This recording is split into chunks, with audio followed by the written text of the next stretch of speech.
One of the first lighting concepts I was ever taught was the idea of three-point lighting: key, fill, and backlight. And this is a concept that can widely be applied to most lighting scenarios, but less in the way of each of those things being a light and more of those things being concepts to think about as you're lighting your subject. Now, initially, I did think this was all supposed to be lights, and so every time I would light a subject, I would set up a key light and a fill light and a backlight. But now I obviously play into those things a little more subtly. As I'm sure many of you know, lighting interviews can sometimes feel a little formulaic. Lighting the far side almost always looks better than lighting the close side of your subject, and usually it's a good idea to put an edge light on just to give a little bit of separation to your subject. Now, this was something that I had really gotten in the rhythm of and really kind of just burrowed down into, and just kind of jumped into every interview in this mindset of, okay, I'm going to set up my far side key, and then I'll set up my edge light, and we'll see if we need anything else after that. Now, if you know anything about cinematography, you'll know that formulas usually aren't a good thing. You're applying the same concept to every different situation, and in cinematography, nearly every situation is different.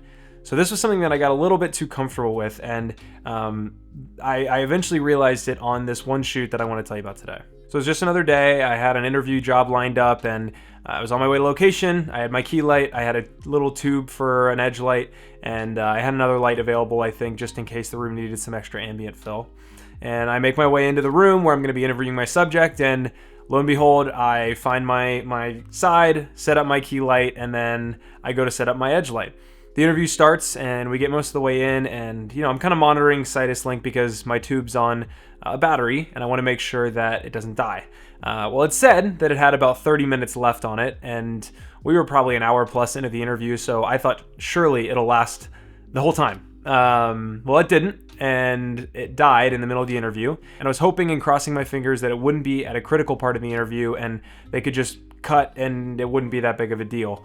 Well, something funny happened. The light went out, and I look at the monitor to see how big of a difference it made, and didn't look vastly different. So I just again crossed my fingers, let it ride, and I was like, all right, I'm gonna take a look at the footage right when I get home and see how bad it was.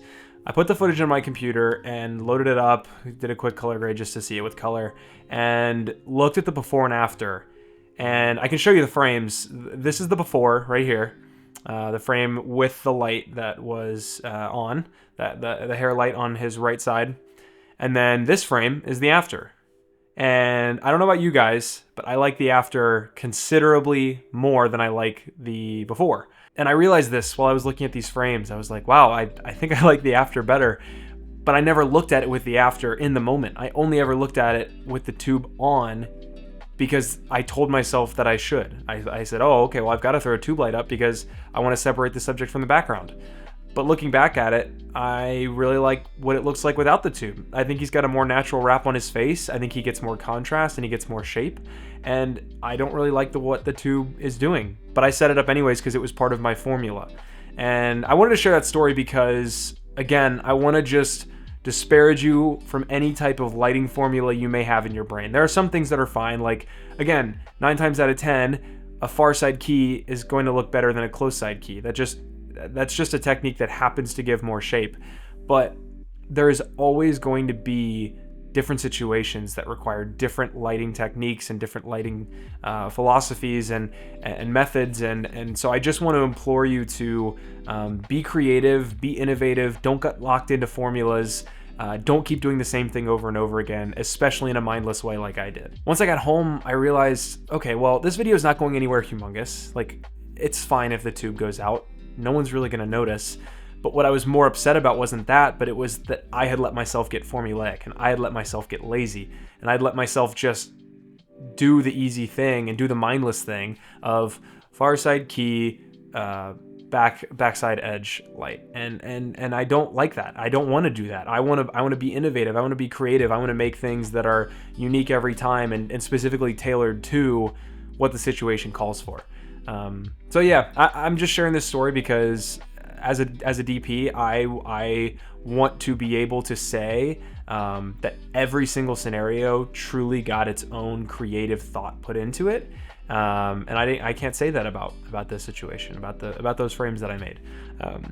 I framed them and I lit them, and I'm still happy with them.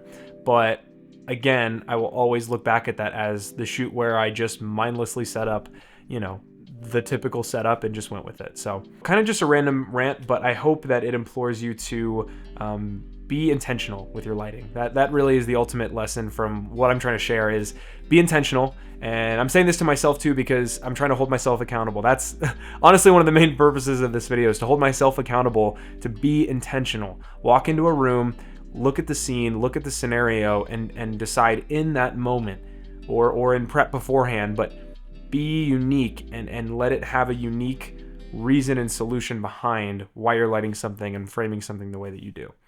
So I hope that inspires you to be a little more creative with your work and not get too formulaic, even if you are doing the most boring, seemingly boring work in the world. I remind myself every day that it is a blessing to get to do this job. We don't have to work at a desk. We get to be out in the field, making things, being creative. And so why wouldn't we take every opportunity to be creative, be unique, and innovate with everything that we do?